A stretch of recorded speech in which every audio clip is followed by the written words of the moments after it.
namhlanje ngibingelele bonke ababukele le video, ngibingelele nabafowethu abangifikele bazongishutha namhlanje. Cha, engizokusho nje namhlanje ngizochaza ngenyanga neSanusi, ngoba kwehlukene, khona inyanga khona iSanusi, isangoma.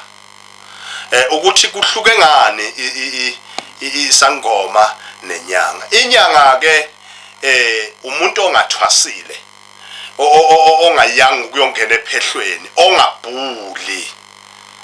Bese kuthi isangoma umuntu owangenwa abantu bakubo bamkhipha bamisa kanqumalo kwa4Giyane, wafike wathwasa, wanqwamba, wakhishwa, wabuyiselwa kubo, wafike wahlala phansi wenza umsebenzi wakhe wobudlozi. Sikhuluma ke manje ngokwehluka. Isangoma akusiye lo muntu, isangoma sihluke ngento eyodwa.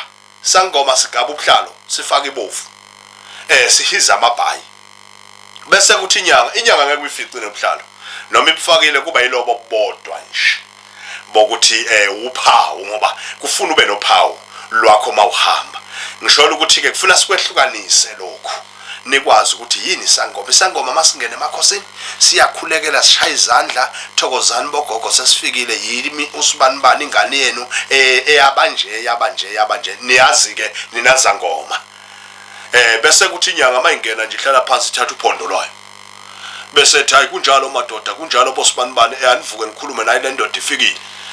Bese ihlala nawe phansi, indoda kubhlungu kuphi, idolo, unyawo, ikhanda, ithatha insizi ikubhemisa, ikukhothise, yenzelo. Inyanga ke leyo.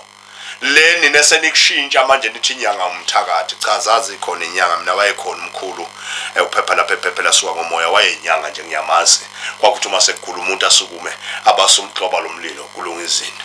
So bengilapho nje ukuchazela abantu ukuthi yini inyanga, yini isangoma. Ngifuna ni understand. Uma unga understand uzongifonela inamba, uzoyithola lapho ubuza ukuthi makunje kwenzeka kanjani. Ngisho ukuthi ke inamba yami manifuna nizoyithola khona la. Futhi mina engizokusho kini ngihlala eDube Village. Mawufika eDube Village uyangena nje ohlange uzomthola u4Giyane kwabheka impilo. Noma uyamfonela umthole eseJozini. EJozini ngiyathanda ke ngoba ilapha kunamahlathi kithi, ngiyengikwenze kahle yonke into ngikhululeke, ngoba lokushina kwenzeki kahle. Vele sengiyahamba ngizonishiya ngiyohlala ekhaya, manje ngifuna senongithola khona bayethi. Siyabonga.